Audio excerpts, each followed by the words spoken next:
Nous sommes au théâtre de l'Épée de Bois, ici à la cartoucherie dans le bois de Vincennes.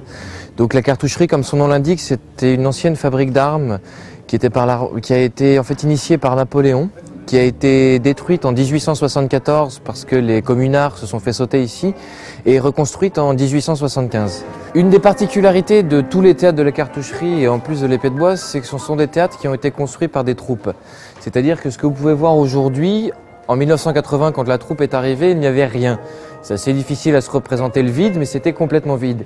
Et ce sont la troupe, les comédiens, les techniciens, le metteur en scène, les régisseurs qui ont fabriqué le théâtre au fur et à mesure de leurs besoins. Donc nous voici maintenant dans la petite salle du théâtre de l'Épée de Bois, qui est une salle qui peut contenir jusqu'à 200 spectateurs et qui, comme le hall, a été faite entièrement par les comédiens et l'équipe artistique du théâtre de l'Épée de Bois.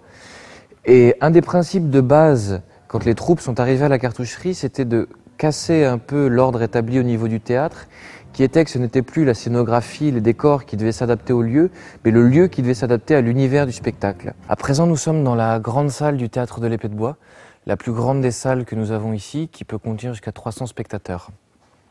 Cette salle est dans une esthétique totalement différente de la salle qu'il y a derrière, une esthétique très chargée, très médiévale. Ici, vraiment, ressortent beaucoup plus la pierre et la brique.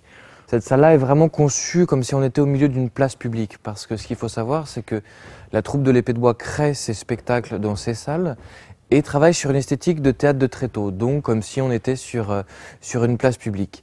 Nous voici arrivés dans l'atelier, qui est en fait notre lieu de stockage et de fabrication des décors, et qui est le dernier lieu qui est encore dans la configuration des hangars comme ils étaient quand la troupe est arrivée ici en 1980. C'est-à-dire que tout ce que vous avez vu dans l'autre nef, le hall, la petite salle, la grande salle, était exactement comme ici, c'est-à-dire vide. Le théâtre de l'Épée de Bois, pour moi, c'est comme une famille. Une deuxième famille où ici, comme on est en troupe, on partage toutes les tâches, que ce soit donc en tant que comédien en premier, que ce soit dans la gestion du lieu, aussi bien dans la gestion de la comptabilité, de toutes ces choses-là, que dans la gestion même du lieu, où on repeint les murs, on réarrange le lieu. C'est un lieu énormément chargé en énergie et qui attire énormément.